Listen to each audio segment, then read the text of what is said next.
Buenos días, mi nombre es Diego Moreira. Aquí me voy a ocupar de la violencia en sus dos máximas expresiones, el suicidio y el homicidio o asesinato. Se trata de la pulsión de muerte vuelta hacia el propio yo o dirigida hacia el mundo exterior. En consideraciones de actualidad sobre la guerra y la muerte, nos dice Freud hacia 1915 que la historia universal, es decir, la historia de todos nosotros, que se suele enseñar en los colegios, no es en lo esencial más que una serie de asesinatos de pueblos. Como vemos, la expresión de esta pulsión de muerte adquiere diversas tramitaciones y diversas formas de distribución de las cuales me voy a ocupar.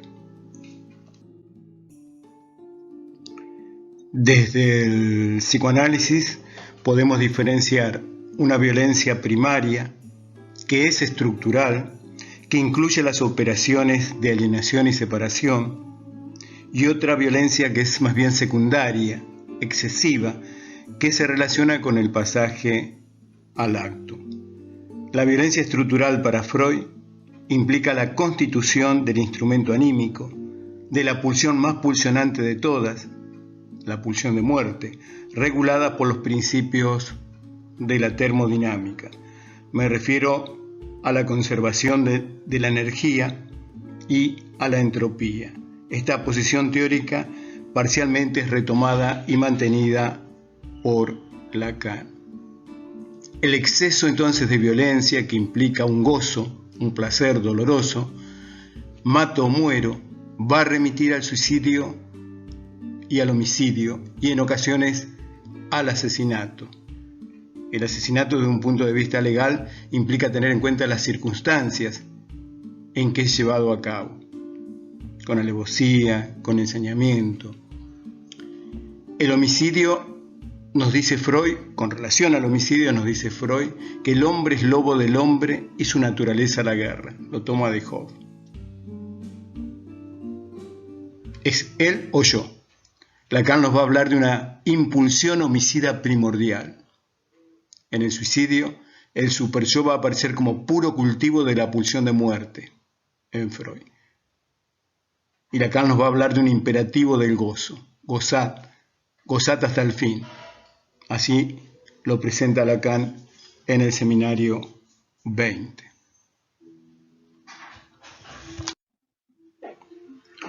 La palabra violencia viene del latín violentia, implica la cualidad de violentus. Esta viene de vis, que significa fuerza, y olentus, abundancia. En violare remite a actuar violento, agredir, y de ahí violar, violación. Entonces no deberíamos preguntarnos por qué algunos sujetos son criminales, sino porque no todos somos criminales. ¿Qué acontece con la distribución de la pulsión de muerte? Así, invertimos dialécticamente la pregunta: ¿por qué hemos renunciado a nuestros deseos mortíferos? Lacan se ocupa de esta distribución de la pulsión de muerte, recurre a la segunda tópica de Freud, a sus diferentes instancias. Estos crímenes va a discriminar diferentes modalidades que implican el pasaje al acto y la forclusión. Nos habla de los crímenes de leyo, pasionales, que remiten a los celos, al delirio de celos, a la envidia, a la venganza, que van a ser los de mayor peligrosidad. Los crímenes del yo, que implican interés y conveniencia. Los crímenes del superyo remiten a la culpa, a la necesidad de castigo, y podríamos agregar los vinculados al mundo exterior, a la realidad exterior, que son los crímenes altruistas, al estilo de un crimen por la patria, por Dios. Esto lo trabaja Lacan en acerca de la causalidad psíquica. Bien. Con relación al suicidio, hay un autor sumamente importante, un clásico de la sociología, que es muy estudiado también en psicología, que se llama Emil Durkheim, en su libro, aquí he colocado la tapa yo, El suicidio, que nos va a discriminar tres formas de suicidio: el suicidio altruista, el egoísta y el anómico. Se pueden enlazar directamente a los postulados de las instancias freudianas. Así, el altruista se va a vincular al mundo exterior, el suicidio egoísta al propio yo y el anómico al super yo. El prefijo a indica la carencia de las reglas, las carencias de normas. Acá estaría faltando en Durkheim la propuesta freudiana y lacaniana de los crímenes vinculados al ello. Con relación a la violencia, entonces, hablamos de una violencia secundaria, una violencia por excesos vinculado al goce, cuyos extremos van a ser el suicidio y el homicidio. Esta violencia excesiva va a implicar siempre dos cuestiones, o si se quieren, dos posiciones. Un erotismo intrasomático, que va a estar en juego siempre en el suicidio y en el homicidio, y en los casos intermedios, ¿no? Y otra posición vinculada al silogismo paranoico freudiano, que Freud propone en el caso de Reber, al ocuparse de los delirios. Así que encontramos en la violencia excesiva y en sus extremos, suicidio y homicidio, estas dos posiciones: un silogismo paranoico freudiano, delirante, y un erotismo intrasomático. Con relación a la pulsión intrasomática, ha sido denominada por Freud en inhibición, síntoma y angustia, o pulsión intraorgánica, denominada por Lacan en los primeros seminarios. Va a implicar una serie de rasgos, de atributos, de características. En primer lugar, el discurso numérico, muy trabajado por Lacan en el seminario 11, los 4 conceptos fundamentales del psicoanálisis. La aceleración, donde el sujeto se apresura, se acelera tanto en el hablar como en el respirar, como en sus movimientos.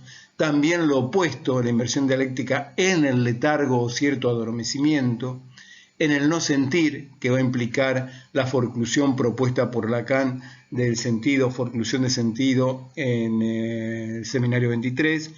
Las pesadillas como guardián del despertar, y el insomnio, que es una de las características fundamentales que van a aparecer en los sujetos vinculados a la violencia secundaria o excesiva.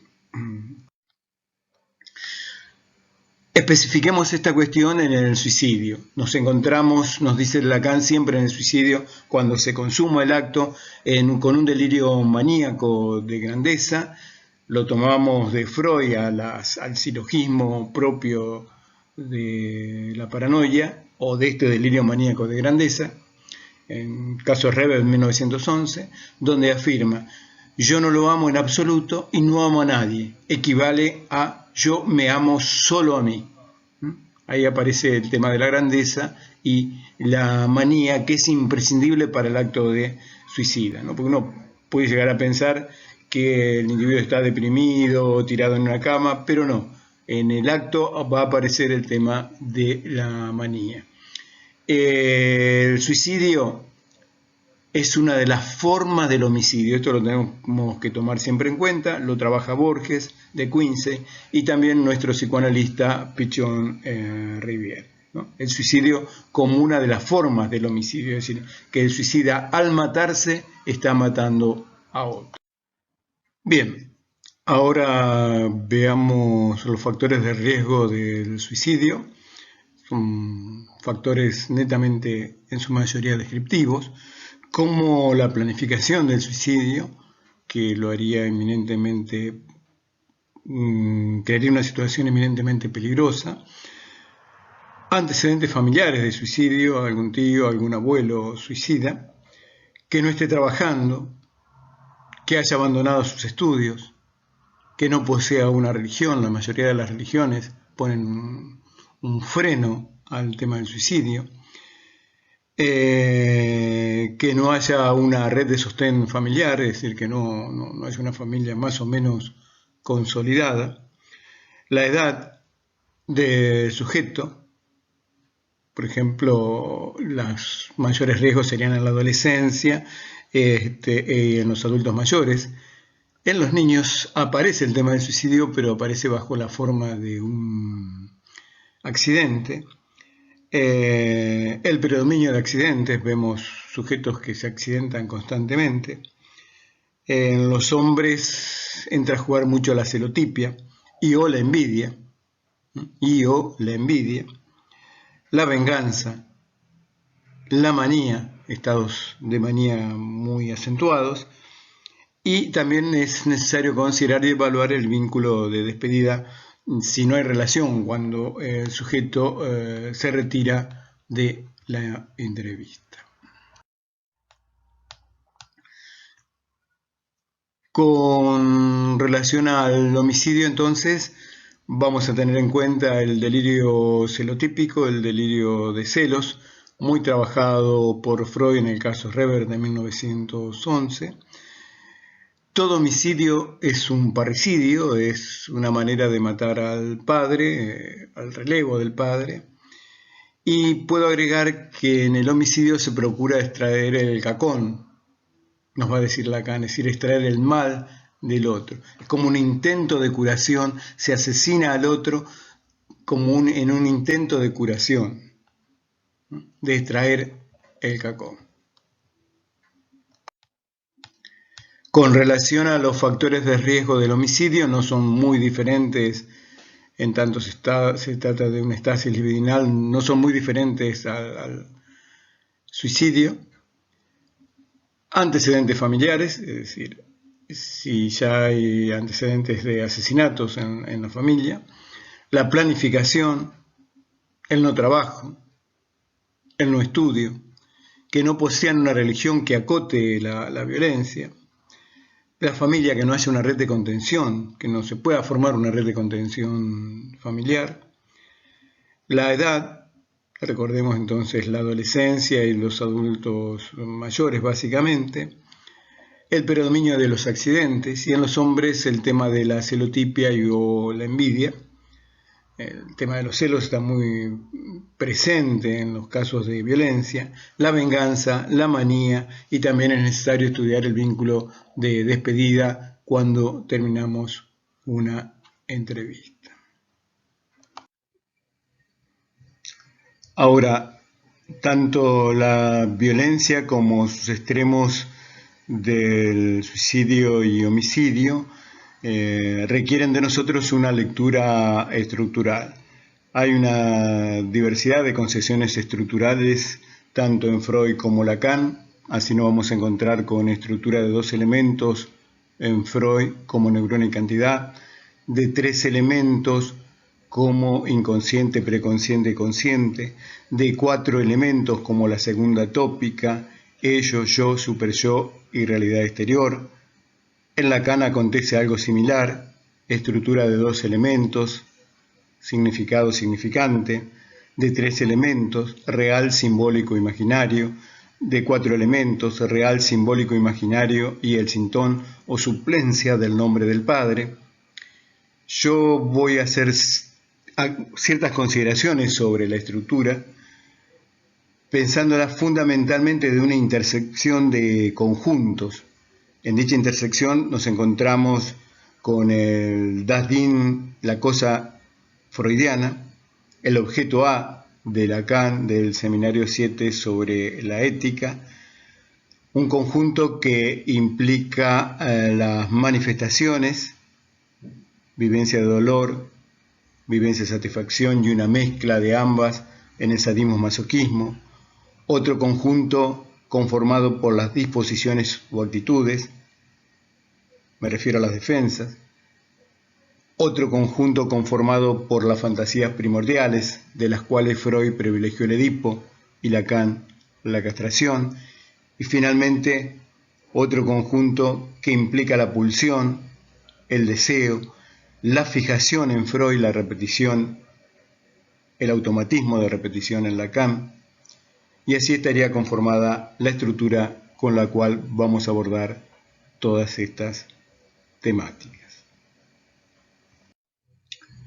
La consideración estructural de la segunda tópica implica trabajar las diversas clases de resistencias distribuidas de acuerdo a la tópica de 1923. Así Freud nos habla de las resistencias del superyo, como la culpa, que se exterioriza al modo de una búsqueda o necesidad de castigo. Hay una necesidad de castigo, cuya meta es la expiación de una falta. La severidad de esta instancia, estamos hablando del superyo, se incrementa con las de mezcla pulsional, como que queda liberada la pulsión de muerte. La tramitación de la cura pretende que la voz del superyo se transmude en palabra, es decir, que la voz del superyo, que ordena gozar, que ordena la muerte, se transmude en letra, en palabra, en frase, en significante. Las resistencias del ello, que es también conocida como resistencia de lo inconsciente, que incluye las alteraciones en la economía energética relacionadas con la compulsión de repetición, en términos de Freud, el automatismo de repetición de Lacan, que implica la atracción de los arquetipos inconscientes sobre el proceso pulsional y la alteración de la pulsión de autoconservación. Esto es importante, implica la alteración de la pulsión de autoconservación, considerada esta última por Freud en esquema del psicoanálisis del 38, como una importante modalidad de resistencia que se despliega en la clínica. Las resistencias del yo, que incluyen las derivadas de las defensas que generan alteraciones de dicha instancia. Se trata de acciones que la resguardan del empeño terapéutico, junto con la ganancia de la enfermedad y la impulsión a la transferencia. Esta última resistencia en su devenir establece una relación con la situación de análisis o con el analista mismo. Recordemos que para Lacan la transferencia emerge ante la perturbación del proceso dialéctico involucrado en el análisis. Se perturba el proceso dialéctico del análisis. En Nuevos Caminos de la Terapia Psicoanalítica de 1918, Freud nos dice que la vida anímica se presenta desgarrada, fragmentada por el trabajo de las resistencias. Solo su análisis, junto con el de los síntomas, enlazado a un esfuerzo de reelaboración du Chatbaiting, permiten luego de un trabajoso empeño, de una ardua labor, que una especie de psicosíntesis automática cobre eficacia sin el auxilio del terapeuta, como producto del esfuerzo de una compulsión a unificar y reunir las diversas aspiraciones de lo psíquico, síntesis que solo encuentra su límite en una nueva ensambladura defensiva. Puedo agregar que la resistencia se suele manifestar en los sujetos afectados por estados tóxicos, mediante una apatía sumisa que es privilegiada en desmedro de las variaciones y matices de otras problemáticas o exteriorizaciones. En el caso del hombre de los lobos, de Freud de 1918, que es aquejado por perturbaciones alimentarias en su infancia, tanto que podemos hablar de una anorexia infantil, las resistencias se manifestaron fundamentalmente como una cierta indiferencia que frustró durante mucho tiempo los esfuerzos de la cura. Va frenando la cura esta indiferencia. En las anorexias puede cobrar eficacia un dejarse morir. El sujeto ya no quiere vivir, se abandona a la muerte. Una urgencia por concluir de un modo que no le es propio, en tanto se aparta de una homeoresis. Esta homeoresis es efecto de las pulsiones de autoconservación que procura un morir a su manera. La homeoresis procura y la autoconservación procuran morir a su manera, y la patología lo conduce al sujeto a morir a la manera ajena. Muy bien, paso ahora a algunas consideraciones del DSM-5. Aquí presento prácticamente los diferentes trastornos. Vamos a hablar para la violencia de los trastornos destructivos, del control de los impulsos y de la conducta. Aquí he seleccionado otra diapositiva que implica los trastornos destructivos del control de los impulsos y de la conducta, que incluyen trastorno negativista desafiante, donde se especifica la gravedad actual, leve, moderado o grave, el trastorno explosivo intermitente, diversos trastornos de la conducta, donde se debe especificar el tipo de inicio infantil, inicio adolescente, tipo de inicio no especificado, especificar si es con emociones prosociales limitadas, la gravedad actual, leve, moderado o grave, el trastorno de la personalidad antisocial, la piromanía, la cleptomanía, otros trastornos destructivos del control de los impulsos o de la conducta especificado, y el trastorno destructivo del control de los impulsos y de la conducta no especificado. Aquí presento del DSM-5 los trastornos del comportamiento suicida. Hay diferentes ítems, pero solamente voy a mencionar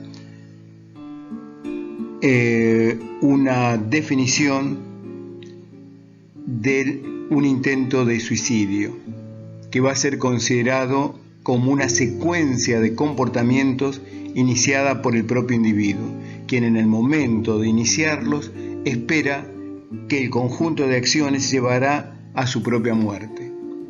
El momento de inicio es el momento en que tuvo lugar un comportamiento en el que se aplicó el método de suicidio. Bien, ahora menciono brevemente la bibliografía a la cual he recurrido. Algunas ya la he venido mencionando, entre ellos el mismo DSM-5, el texto de Durkheim y otros. También recurrí al tomo 18 de Freud, Más allá del principio del placer, para indagar acerca de la producción y distribución de la pulsión de muerte. De Lacan tomé el seminario 11, los 4 conceptos fundamentales, donde habla del discurso numérico que vamos a enlazar o ligamos al erotismo intrasomático o intraorgánico. Un texto de mi autoría, La niñez, la adolescencia y el discurso capitalista, donde me ocupo del discurso numérico y de las tramitaciones de la pulsión de muerte. Y finalmente un texto que ha sido publicado hace poco, Psicosomática con niños y adolescentes, Freud y Lacan, donde también me ocupo de las tramitaciones de la pulsión de muerte, fundamentalmente dirigidas hacia el propio cuerpo, pero de una manera diferente al suicidio. Bien, esto sería todo.